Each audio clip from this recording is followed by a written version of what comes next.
Olá, estamos no ar, mais um Bate-Papo das 6, o seu programa de informação, de debate e atualização no tema de saúde. Hoje é quarta-feira da saúde, quarta-feira saudável, como diria eu, Tiago Durão, que é da Quinta da Lei. Hoje é a quarta da saúde, né? Você pode nos assistir no canal 16.1, em todo o Espírito Santo, e também na Viva FM, sintonizando na rádio 106.1, no YouTube e toda a plataforma de streaming aí da TV Sim. Hoje, mantendo aí a tradição do programa, né, nós vamos conversar com dois excelentíssimos convidados, né, o doutor Gabriel Scardini, que é cirurgião cardíaco. Seja muito bem-vindo, Gabriel. Obrigado. Boa noite a todos. Isso aí. E o Ricardo Rocha, que é um empresário do ramo de corretagem e também de energia solar, não é isso? Boa noite a todos. Isso aí. Hoje o tema é sobre cirurgia cardíaca, né? Um tema que eu adoro, cardiologia, cirurgia cardíaca, novas tecnologias, troca de válvula aórtica, e a gente também vai contar a história do Ricardo Rocha, que passou pelos dois procedimentos simultaneamente, tanto o de pontes, que a gente chama, né? E também como da troca da válvula, ou seja, esse é de aço o homem, né? É isso? Ele vai contar um pouquinho da história pra gente. Antes da gente iniciar o programa, vamos fazer um giro de notícias, né? Das novidades dos eventos. Linhares acaba de se tornar uma grande rota dos eventos aí de Linhares, né? Eu queria agradecer primeiro o Capovilla, o Ricardo Bergman, o Ronei também e a Júlia. Eu fiz uma conferência na ADESG, né, que é a Escola Superior de Guerra, nessa segunda-feira. Queria agradecê-los aí pela oportunidade de falar para vocês sobre saúde, foi muito bacana. E anunciar que dia 8 de agosto, às 15 horas, no Cerimonial Le Palace, né, vai acontecer o 5º Fórum da Liberdade e do Empreendedorismo em Linhares, que vai ter a presença aí, uma realização da ADEL e da Aliança Jovem, vários patrocinadores, e vai ter a presença do Michel Temer, isso aí, o 37º Presidente da República vai estar aqui para falar para a gente sobre liberdade. Adriano Paranaíba, que é editor-chefe do Mises Brasil, Leandro Narloch, que é colunista do Folha de São Paulo, Rafael Furlanetti, que é diretor da XP, e o Hugo Nietzsche, que além de founder, ele também é CEO da Vita Science, e o Rodrigo Miranda, que é o CEO da Zait. Estarão todos aqui às 15 horas, dia 8 de agosto. Quem quiser se inscrever no evento, é só ir no site ou então nas plataformas aí no Instagram da Aliança Jovem e da ADEL. Outro evento importante foi o Espírito Hub, realizado essa semana também, pela TES, né? O Arísio Tessarolo, que está trazendo aí esse hub de inovação e tecnologia para Linhares. Fantástico evento, teve o Marcos Buais, etc. E também aí, já falando da cardiologia, a gente vai ter em Santa Teresa, primeira vez que acontece em Santa Teresa, o Congresso de Cardiologia, que é o 34º Congresso de Cardiologia da Sociedade Brasileira de Cardiologia do Espírito Santo. Dia 25, 26 e 27. É isso aí. Tem alguma notícia nova? Não. Alguma coisa que vocês querem noticiar?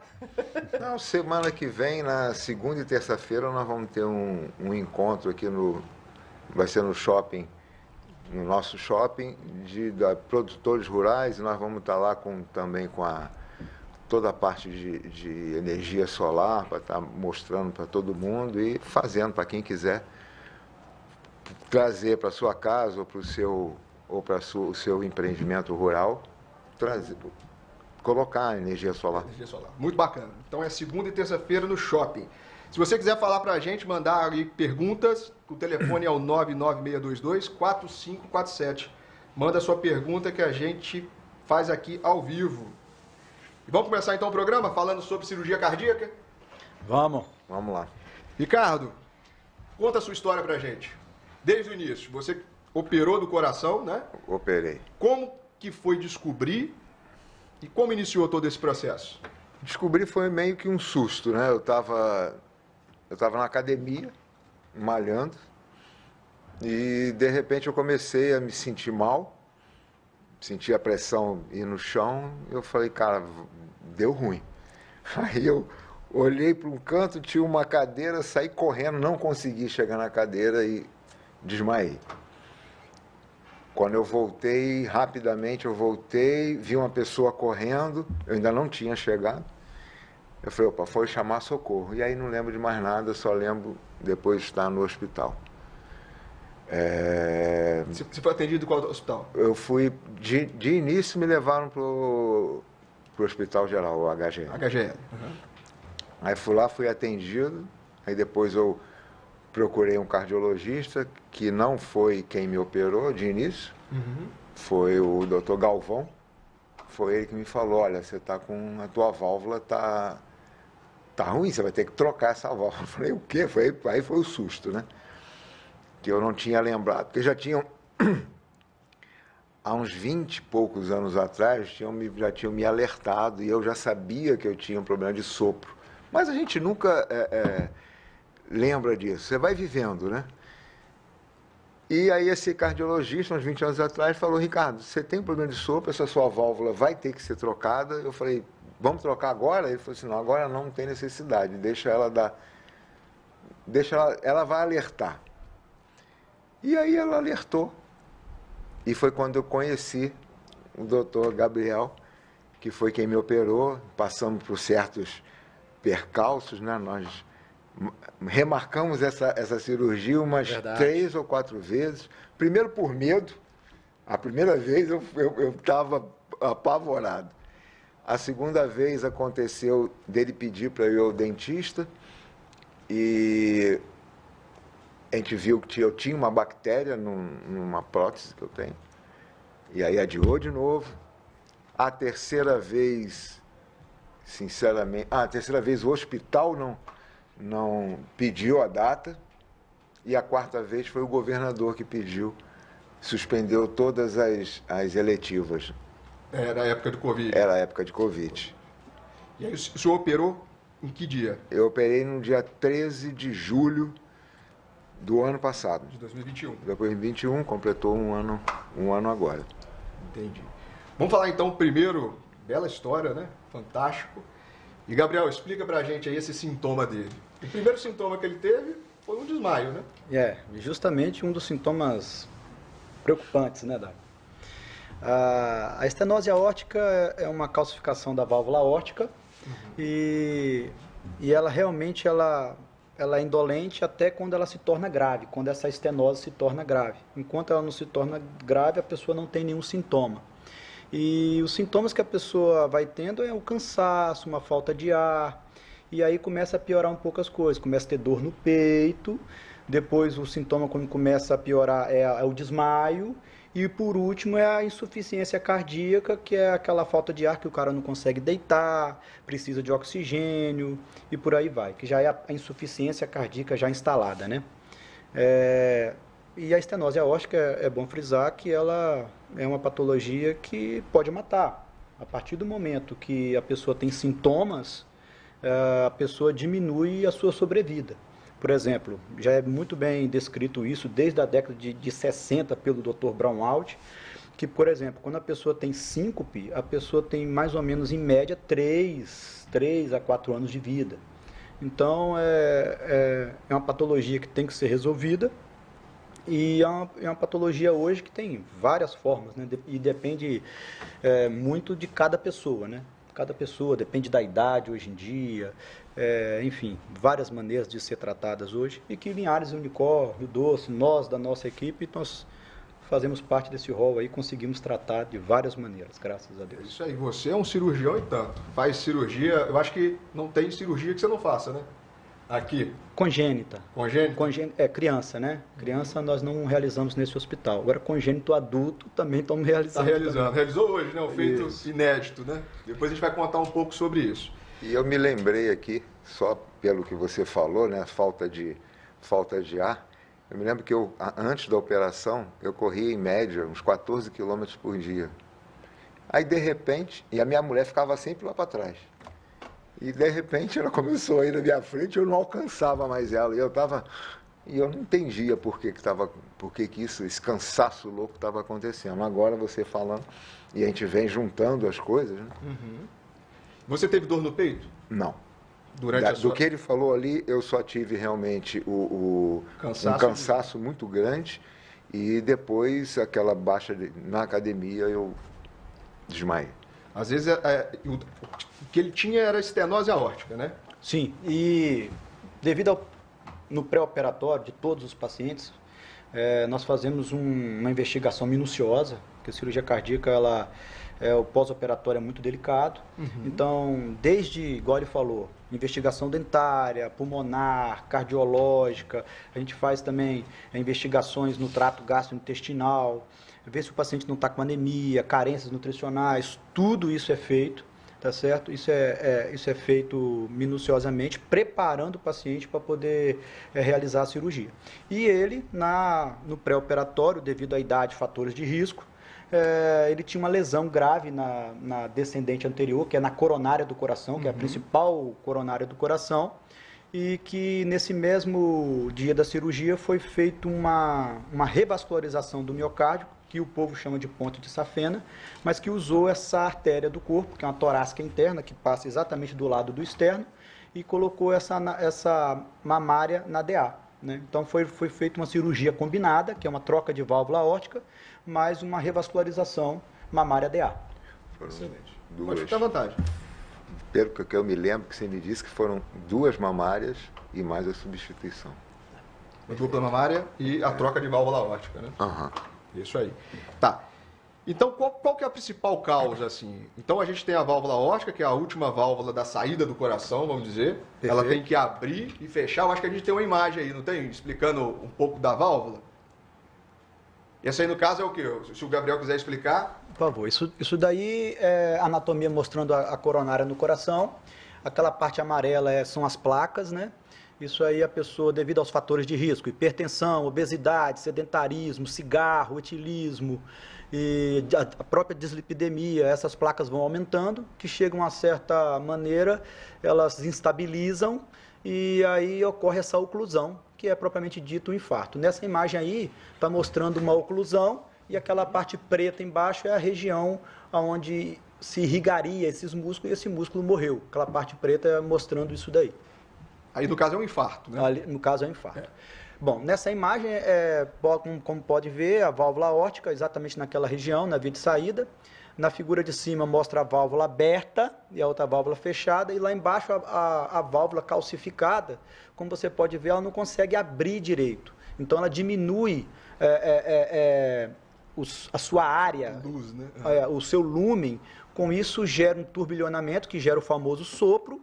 E isso faz com que aumente um gradiente no ventrículo e faça desencadear tudo, como já falamos, como a dor no peito, o coração cresce, justamente por causa disso. E esse era o problema do nosso amigo Ricardo. Do Ricardo. Esse era o problema principal, vamos dizer. O problema era a estenose, né? Exatamente. Essa aí é a evolução, né? Exato. Lá em cima o vaso quando a gente nasce, quando não tem nada, né? Exato. Limpinho. E com o transcorrer do tempo... Aquilo ali é uma figura demonstrando exatamente o que foi feito com o Ricardo ali, aquele vaso ali, é a torácica interna que colocou à frente da obstrução. Nada mais é do que como se fosse um cano obstruído, colocou uma conexão na frente, irrigando novamente aquela região. Foi exatamente isso que foi feito com o Ricardo. Isso aí são as próteses, né? Existem as próteses biológicas e as próteses mecânicas, né? Basicamente, a biológica existe 2 tipos, de pericárdio bovino e de porcina, que são as válvulas porcinas do porco. E no caso do Ricardo foi usada uma prótese biológica, tá certo? Devido à idade, tá certo? O paciente gosta de fazer atividade física, ele é totalmente ativo e foi optado por uma prótese biológica. Tá bom. Essa é a estenose também. E deu para a gente ter uma noção agora do que era o problema. E, Gabriel, qual que é a principal causa a etiologia, vamos dizer? Por que acontece essa estenose da válvula aórtica? A principal causa é degenerativa, né? É a calcificação devido à senilidade, tá certo? Existe uma série de fatores genéticos, malformações, defeitos no colágeno, tá certo? Isso tudo influencia. Mas a principal causa é a idade, o envelhecimento, é a causa degenerativa dessa válvula, é a calcificação. E tem também a VAB, que pode ajudar, a válvula aórtica bicúspide também, que pode... Exato. No jovem, no caso, seria... Né? A pessoa Quando a pessoa nasce com uma válvula bicúspide, que são essas anomalias, Isso. ela tem uma predisposição a essa válvula calcificar mais, porque o jato é diferente, a configuração é diferente, e existe mais uma associação de válvula bicúspide com outras anomalias congênitas do coração, e aí já entra outras coisas, como um aneurisma, aí já entra na insuficiência, não propriamente dito na estenose, mas tudo isso favorece. Excelente. Então, e sobre o processo, então? Então, no pré-operatório você precisou pedir... O diagnóstico é feito pelo ecocardiograma. Principal, Né? é o principal exame. O principal exame. Ele fez o ecocardiograma, você então fez a síncope, que a gente chama, né? O nome médico é síncope, e aí você foi levado para o HGL, te deram alta, você procurou o Galvão. O Galvão. O primeiro exame eu acho que foi isso que ele investigou, né? Ele deve ter notado o sopro, né? Do exame físico. Sim, aí imediatamente me pediu uma bateria de exames, dentre eles o ecocardiograma. E aí o eco fez o diagnóstico, e aí depois, feito o diagnóstico, Me procurou. procurou para o Gabriel, e aí o Gabriel pediu outro exame, né? Aí faz aquela bateria de Uma exame. bateria imensa de exames. Cateterismo, né? Foi, vários. Também. Vários. Também, né? Mas o Ricardo me marcou muito, porque o Ricardo, ele chegou, a esposa, e ele chegou assim, normalmente as pessoas chegam pra gente, são pessoas mais humildes e não entendem a gravidade, não entendem o tão sério que é essa doença, né? E ele chegou branco, pálido, com medo danado, e notei nele aquele medo. Ele deve estar olhando assim para mim, rapaz, que rapaz jovem, né? Olhando. Aí primeira Será coisa, que ele sabe operar? aí primeira coisa que eu falei para ele, eu tenho certeza que ele lembra disso, eu falei assim, meu amigo Ricardo, Papai do Céu não dá uma cruz que você não possa carregar, não. Não possa carregar. Então, e aí eu segurei na mão dele e falei, vamos embora, vamos fazer os exames, e aí depois nós vamos conversando. E aí rolou tudo isso, eu lembro que demorou realmente muito mesmo. Quatro vezes, né? Que Foi. você disse. Aí a gente fez o cateterismo, né? Não, fizemos uma bateria de exames, O bacana disso tudo é que no dia do cateterismo, à noite, eu falei para minha mulher, vamos dar uma comemorada. Ela falou, comemorar o quê? Eu falei assim, não sei, vamos dar uma saída que eu não vou mais poder sair. Aí entrei num restaurante, pedimos uma carninha, e ela falou assim, vai beber? Eu falei, não vou beber. Não, vou sim, vou beber um chopinho. Você tá doido? Você saiu do corpo? Mas falaram que eu tô bem. Nisso que eu tô bebendo um chopinho, quem me aparece na frente? Doutor Gabriel Scarpino. É verdade. Falei, oi, cara, tudo bom? Pegou no flagra, né? Peguei no flagra. Mas você estava comemorando. Mas foi bom, estou comemorando. A história que a gente está comemorando hoje. Exatamente, já prevendo que ia estar tudo bem. Isso aí. Gabriel, pergunta até aqui da internet, né? Toda cirurgia que você vai fazer, você tem que pedir cateterismo? Você precisa fazer cateterismo, aquele exame para ver aquelas artérias? Acima de 45 anos e pacientes com fatores de risco é necessário sim, é mandatório.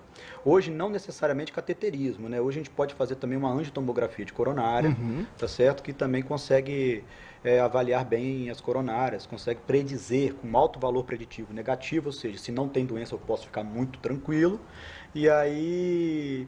Mas tem que ser estudado as coronárias. Acima de 45 anos, paciente que tem fatores de risco, ou seja, história familiar prévia, homens com abaixo de 55 anos, mulheres abaixo dos 65 anos, tudo isso é importante. Importante porque foi a oportunidade dele, que você não sabia, por exemplo, que tinha nenhuma artéria entupida, né?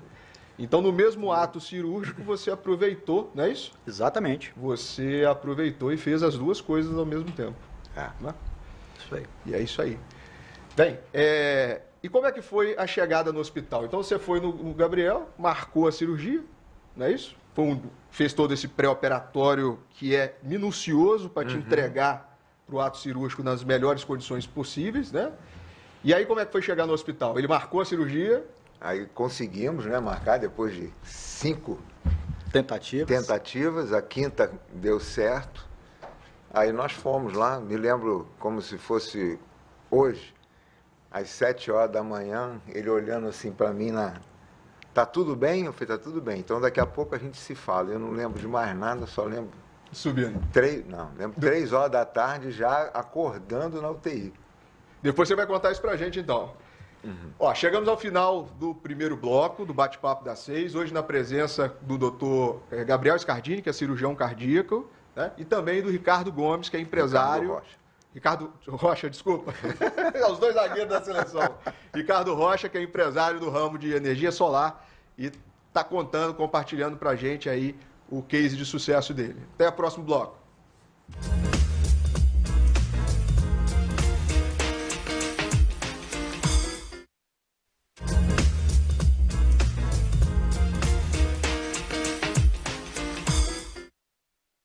Estamos de volta com o Bate-Papo das 6, falando sobre cirurgia cardíaca, troca valvar aórtica, revascularização miocárdica e as novas tecnologias da cirurgia cardíaca. Na presença aqui hoje do Dr. Gabriel Scardini, que é cirurgião cardíaco, e do Ricardo Rocha, que é empreendedor do ramo de imobiliária e também de energia solar. Bem, nós terminávamos o programa falando sobre o dia que você internou, né? Conta um pouquinho disso pra gente. Então, fiz a internação, não me lembro bem, foi uma coisa muito rápida, né? Começa a me lembrar muito, foi depois que eu saí. Uma coisa que me chamou muita atenção foi, pouco tempo depois que eu saí, eu já estava na UTI, e foi um dia de visita, o Gabriel permitiu, a minha esposa estava do meu lado na hora que eu acordei, e logo depois você me desentubou. Isso foi uma coisa que me chamou, eu falei, não, você está bem, eu vou te desentubar. E foi feita... E aí foi uma semana de UTI que eu fiquei meio... Não é que tenha me traumatizado, mas tem muita coisa ali dentro da UTI que só vocês, médicos, e quem passa por ali, que vivencia, são coisas meio traumáticas e interessantes. Você ficou quantos dias na UTI? Na UTI, a operação, se eu não me engano, foi numa terça-feira, e eu fiquei até terça, quarta e quinta. Na quinta-feira, à tarde, eu fui para a enfermaria. Agora eu não me lembro se no sábado ou no domingo que você me deu alta, mas foi alguma coisa assim. Você foi até muito... Longo, né? Não, foi até muito rápido. Ele operou na terça, na quarta, na quinta, 2 dias de UTI. Na quinta-feira à noite, ou sexta de manhã. Ou sexta de manhã. Acho que foi sexta da manhã. Ele já foi para a enfermaria. Na enfermaria ficou mais 2 ou 3 dias. Ou seja, ele ficou um tempo de internação de 5 a 6 dias. Que é o nosso protocolo. Que é o nosso padrão, tá certo? Hoje em dia. Hoje no Hospital Rio Doce, que é onde a referência que opera, que é a nossa equipe, que é a equipe de cirurgia cardíaca do Gabriel, o que é preconizado é a gente interna no dia anterior. Né? Exato. Foi. Opera no outro dia de manhã. Isso. Operou, correu tudo bem, vai para a unidade coronariana, que é a UTI só do coração. Exato. E nossa ideia é ficar lá 3 dias. O dia que opera, mais 2 dias. E no terceiro, que foi o que aconteceu, acabou que eu que fiz o cálculo errado aqui na cabeça, desce e fica mais 2 dias na enfermaria. Então, com 5 dias está tudo resolvido. Dá tudo certo, vai para casa. Né? Exatamente. Agora, eu que tenho uma pergunta para você, Ricardo. Você sentiu dor de imediato? Senti. Mas a minha pergunta para você, o que mais te incomodou? Gabriel, teve alguns fatores que me incomodaram muito. Primeiro foi a retirada do tubo. Do tubo, que ele é um tubo meio... Né, e isso... Eu passei bastante tempo, eu acho que eu ainda tenho pigarros até hoje. Depois com o tempo, né, com o passar do tempo ali, foi tirar a sonda, tirar o fio de marca-passo. E tinha um tubo aqui também. Que é o dreno. O dreno, exatamente. E um outro que foi o último, tiraram na enfermaria. Rapaz, um negócio aqui que é o catéter venoso central. Desse tamanho, trem fininho. Isso aí. Que não incomodava muito. Isso eram coisas que me incomodavam bastante. Mas vem cá, Ricardo. Agora, a nível de dor, que você me perguntou, eu evitava tossir. Exatamente, é isso que eu quero chegar. Porque e normalmente... espirrar, porque vocês até me ensinaram, né? A me abraçar para tossir. Eu evitava. Mas normalmente, você lembrando bem, quando você é estubado, o POI, né, que a gente chama, e o primeiro PO, normalmente a pessoa não reclama de dor. Só reclama de dor quando está tossindo. Sim. Só quando tosse. Agora, tem uma coisa que você esqueceu que normalmente ninguém esquece: a sede. A sede é intensa. Vocês ficam pedindo água, a gente fala assim, não, calma, calma, eu vou te dar água, calma. Eu tive sede, mas não assim a esse nível, mas realmente eu tive sede. Essa é o que mais marca a gente na UTI, os pacientes que mais lembram, não é da dor, é da sede. A sede é intensa, porque no pós-operatório, quando a gente realiza a cirurgia, que tem extracorpórea, existe uma substância monitol, isso faz com que o paciente urine bastante, e aí a pessoa ela sai com o sistema hormonal, tudo, e ela tem essa sensação de sede absurda no pós-operatório. São as coisas. E além do pós-operatório, a gente também não poder exagerar em água, né? Sim. O corpo está completamente inflamado, se a gente exagera, o pós-operatório também... Isso foi uma coisa que eu...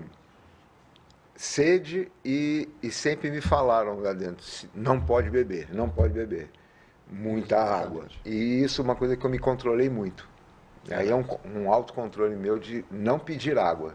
Chegava ao ponto dos enfermeiros diziam, você não quer? Aí ofereciam, porque viam que eu estava há muito tempo sem beber, mas o medo de acontecer alguma coisa era maior. Então eu não pedi água. E você estava todo monitorado, né? Tinha monitor cardíaco, frequência, pressão, tinha catéter dentro da artéria. Então é tudo altamente controlado e seguro. Sim. Né?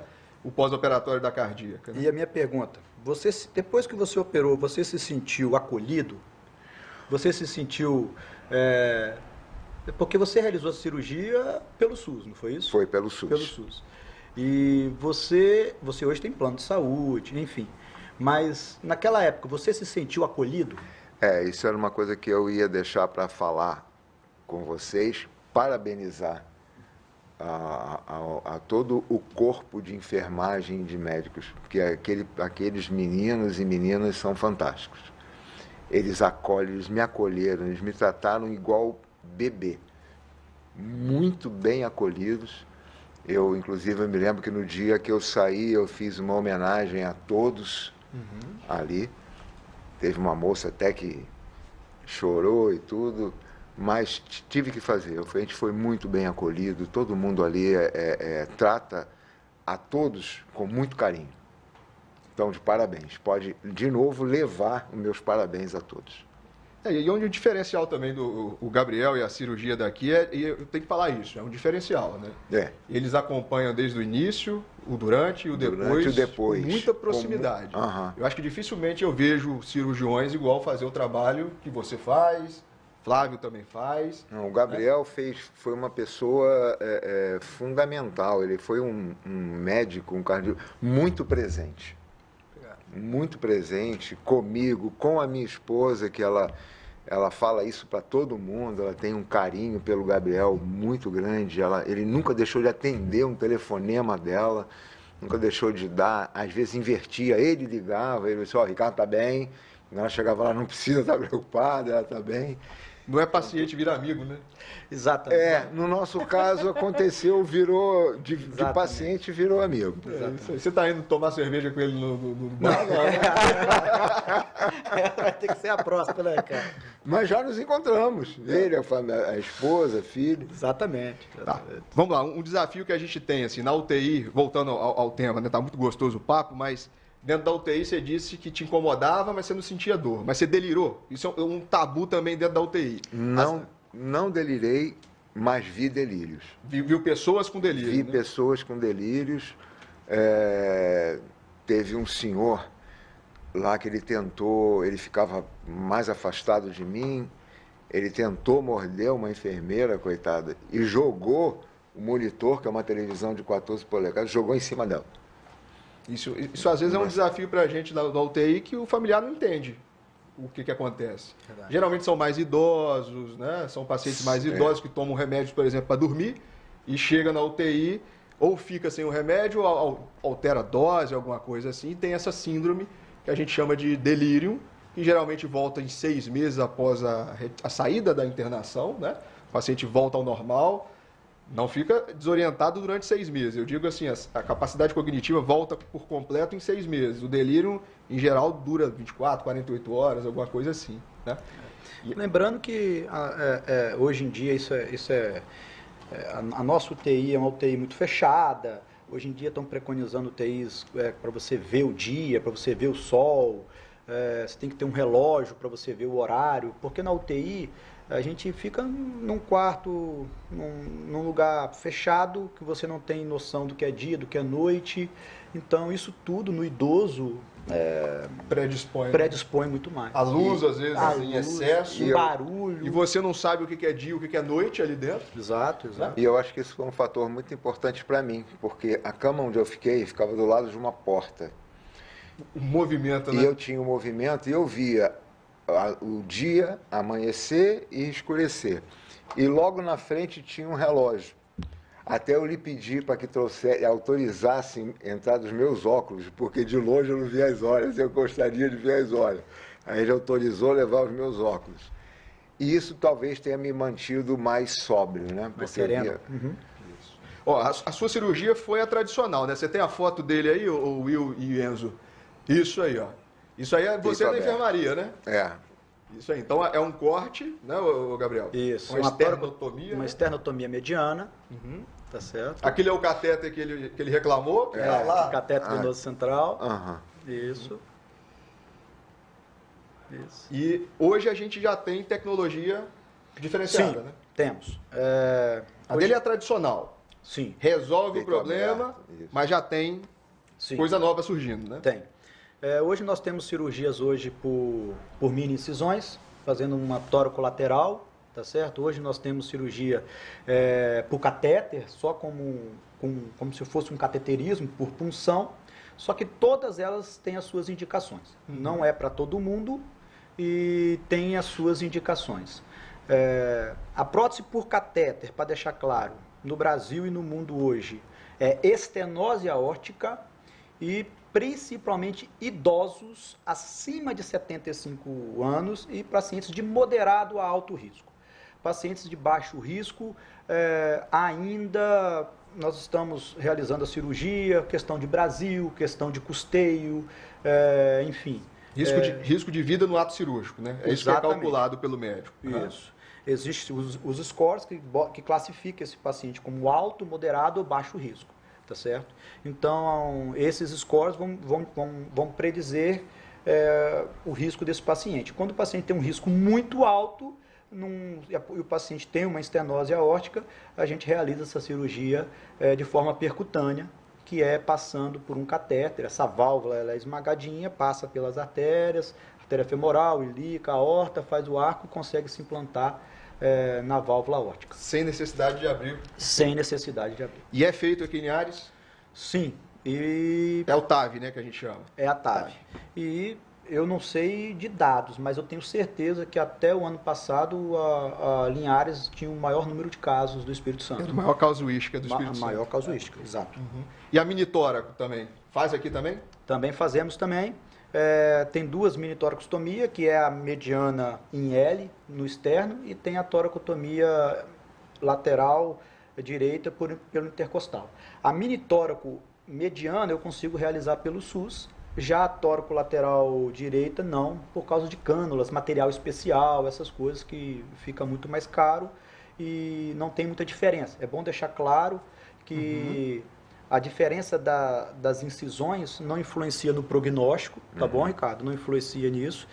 Influencia em tempo de repouso, influencia em estética e influencia na recuperação. A pessoa tem uma recuperação um pouco mais rápida, mas em termos de sobrevida, de qualidade de vida, tudo nenhuma. Igual. Tudo igual. Volto a falar. As mini incisões costumam doer muito mais do que a toracotomia mediana. Do que aquele Sério? usou. Exatamente, Porque aqui no meio você não tem nervo, né, Ricardo? É um osso, né? E já aqui no intercostal existem os nervos, que são os nervos intercostais. Entendi. Então ali dói muito, Tá, e qual que seria a principal indicação? Estéticas? Pacientes jovens, pacientes... Mulher, né? Mulher. Pacientes que têm um coração bom, são indicadas essas cirurgias para poder diminuir infecção, tempo hospitalar e recuperação. botar esse paciente para o trabalho o mais rápido possível. O mais rápido possível. Vamos lá. Então a gente já falou de todo o seu caminho pelo processo da cirurgia e da UTI e da enfermaria. E agora o pós. Como é que você ficou na reabilitação? Você já... Foi tenso. Foi difícil? Demorado. O mais difícil para mim foi dormir de peito pro alto. 3 meses. 3 meses, Eu né? ligava para ele, posso virar? Ele falou, não, peito para cima. Essa é a orientação. Barriga para cima, 3 meses. Foi... Mas depois o resto foi lento, mas foi gradativo. Não é nenhum absurdo. Nenhum absurdo. Você já começa a andar dentro da UTI? Sim, praticamente? já começa a andar dentro da... Quando eu vou Quando eu fui para sair da UTI e passei para a enfermaria, já comecei a andar. Depois em casa, banheiro tal. E a gente começa, assim, depois logo você também me liberou, porque eu morava no primeiro andar, né? Aí ele falou assim, pode descer e dar uma volta no quarteirão, você me liberou para andar. Aí começou, tem umas fotos minhas, inclusive, na linha verde, fui para a linha verde, fui dar uma volta, e aí vai.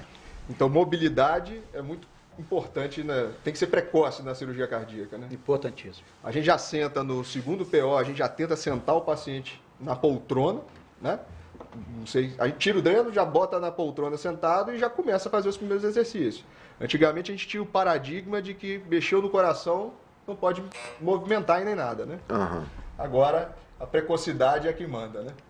É isso aí. Terminamos o segundo bloco do Bate-Papo das 6, falando sobre cirurgia cardíaca, troca valvar aórtica, mais revascularização miocárdica e novas tecnologias, na presença do Dr. Gabriel Scardini, que é cirurgião cardíaco, e do Ricardo Rocha, que é empreendedor do ramo imobiliário e também de energia solar. No último bloco, a gente volta a falar sobre cirurgia cardíaca.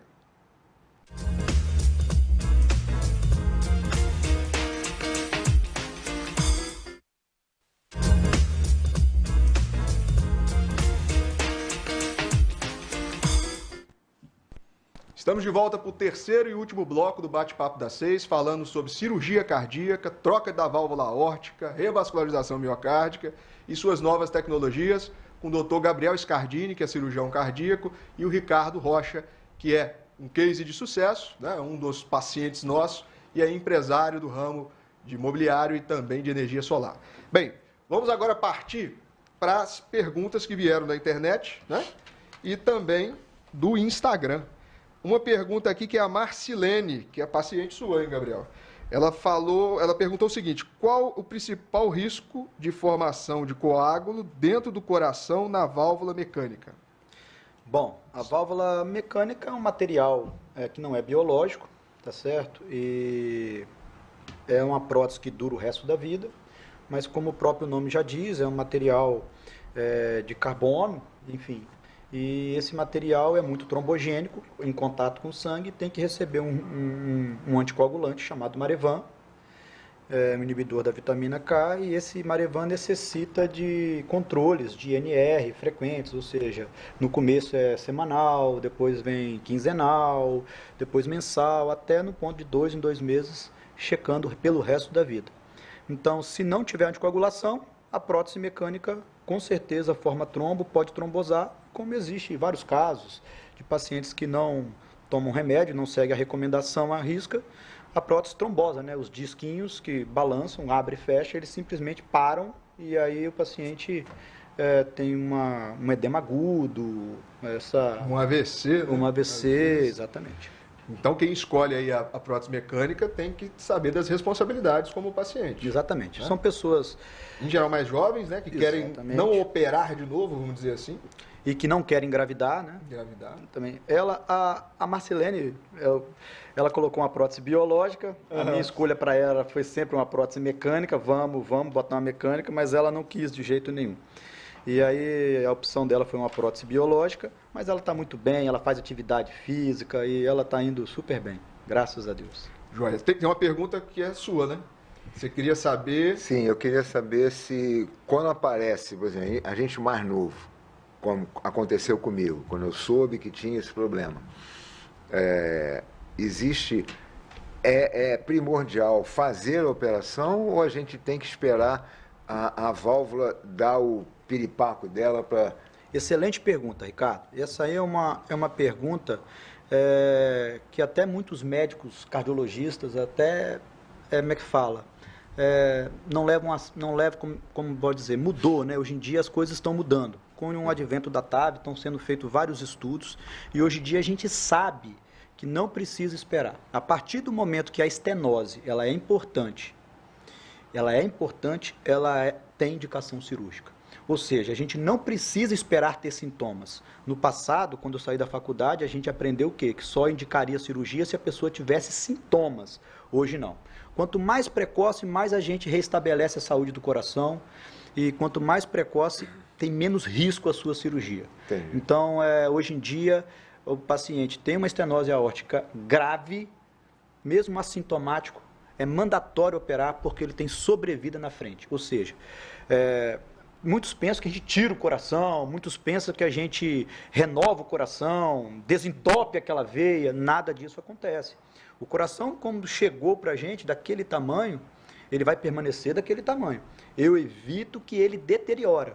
Então a gente troca a válvula para poder evitar que ele cresça mais, que ele hipertrofie mais, e em alguns casos até consegue dar uma melhorada, ele consegue fazer o remodelamento desse ventrículo. Melhorar a performance. Consegue, mas nisso nos casos não tão avançados. Uhum. Então, hoje em dia está se fazendo estudo, advento da TAV, para estenose moderada, para poder ver se tem benefício ou não você tratar uma estenose moderada. Então, respondendo a sua pergunta, a partir do momento que ela está grave, ela tem que ser resolvida. Quer dizer que se fosse, no meu caso, hoje, 20 anos atrás, eu teria feito. Não sei se há 20 anos atrás a sua válvula aórtica... No meu momento, há 20 anos atrás, vamos lá, hoje eu estou com 64 anos. Eu com 44, 40 anos de idade, se tivesse descoberto isso, se fosse hoje, você teria feito a minha... Sim, não teria esperado ela... Não. Então, mas aí entra um conceito, que é a estenose grave, entendeu? Exatamente. Ela é quantificada pelo eco.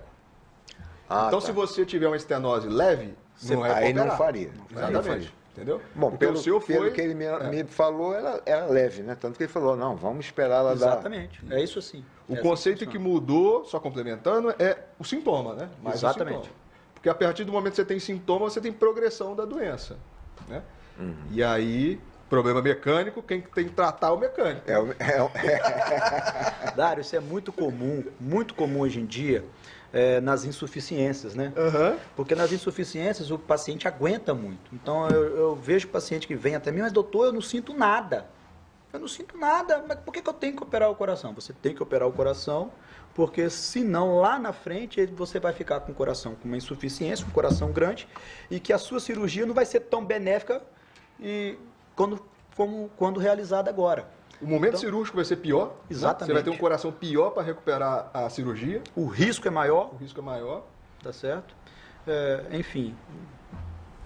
Quanto mais precoce, melhor. O time, né? Exatamente. O tempo é muito importante. Por isso que é importante acompanhar com o cardiologista, né?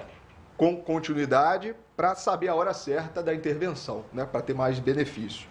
Vamos para mais perguntas da internet aqui. Quanto tempo dura uma válvula cardíaca artificial? Bom, essa é uma excelente pergunta. Essa é da Silvânia, que é a esposa dele, que é psicóloga, que ajudou muita gente nesse processo. Bom, a prótese mecânica ela dura o resto da vida, não precisa trocar, desde que faça o controle adequado, tome o remédio adequadamente, o Marevan. As válvulas biológicas, ela depende de uma série de fatores. Hoje, disponibilizada pelo Sistema Único de Saúde, no Espírito Santo nós temos a Braille, a Sanjude, são algumas marcas de prótese. E essas próteses ela não vêm com tratamento antidescalcificante. Então são próteses hoje que duram menos. Hoje nós já temos prótese no mercado que recebe um tratamento antidescalcificante, pega o pericárdio, é feita uma análise de colágeno, é feita uma análise de espessura, para todos os folhetos serem daquele mesmo tamanho, e isso possibilita que a prótese dure mais. Hoje nós temos prótese no mercado, Dário, que chega, relatos de durar 20 anos, 25 anos. E chegou também no mercado também uma prótese com tecido novo, que está com uma proposta de durar 30 anos, tá certo? Então as coisas estão evoluindo, a tecnologia está evoluindo muito rápido. Muito rápido. Outra pergunta da internet, foi um dentista, desculpa que eu não peguei o nome, mas depois eu me retrato. Ele perguntou isso: por que o dentista é tão importante no pós-operatório das válvulas cardíacas? Toda vez que você tem um material que não é dele próprio, uma prótese no coração, você tem que realizar profilaxia para endocardite. Por que o dentista, nesse caso, é importante? Aonde que tem uma das maiores bacteremias é na escovação dentária. Nós temos bactéria da flora bucal e na escovação nós temos uma bacteremia importante. E se você tem um material protético dentro do coração tem sangue e o contato é muito grande, passa-se toda hora e essa bactéria pode alojar e causar uma infecção nessas próteses. Então, pacientes que têm anomalias, que nasceram com anomalia, pessoas que corrigiram a válvula, pessoas que têm próteses dentro do coração. Todas essas pessoas têm que fazer profilaxia, amoxicilina, 2 gramas 1 hora antes de, por exemplo, realizar um procedimento dentário, por exemplo. E casar com o dentista, né? De 6 em 6 meses tem que estar lá avaliando. Com certeza. Isso é importantíssimo. Endocardite, acabou que você já foi uma pergunta também. E uma outra pergunta que surgiu foi a questão de febre reumática, né? Mas aí eu acho que a gente vai deixar para o outro programa. Depois a gente traz o Gabriel de novo aqui para a gente falar sobre febre reumática, que era sobre penicilinas. Depois a gente esclarece isso no próximo programa. Então chegamos ao final do Bate-Papo das 6. Hoje um excelente programa, mostrando o case de sucesso do Ricardo Rocha, que hoje está um atleta, né? Está maratonista já, Ricardo? Não, ainda não voltei a correr não, mas a academia tá forte. É isso aí. 1 minuto de considerações finais, fica à vontade. Eu gostaria de agradecer ao Gabriel, agradecer a você também e a todos que me ajudaram, a minha esposa, que está mandando mensagem aí para você. Vou mandar um recado para ela. O Gabriel me disse que eu estou liberado, viu? É isso aí.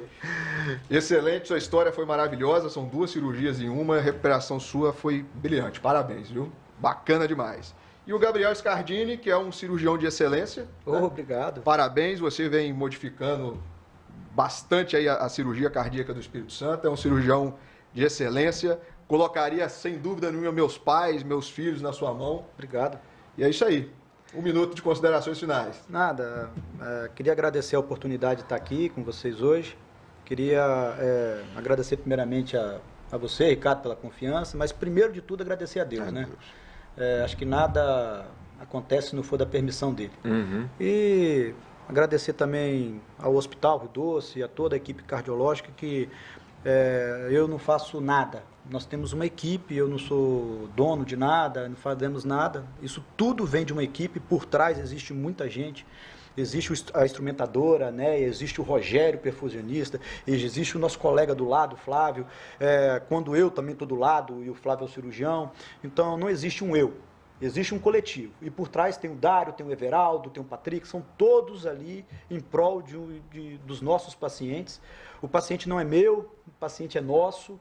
E agradecer pela acolhida de Linhares e por todos os cardiologistas. Excelente.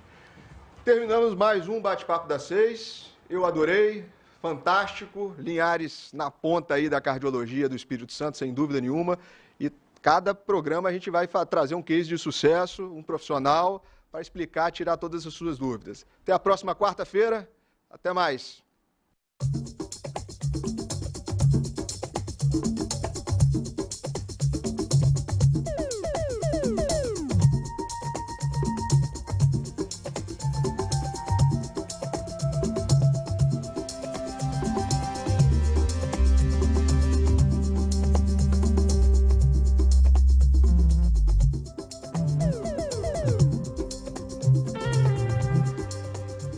Bate-Papo das 6. Oferecimento Uniscan, diagnóstico por imagem.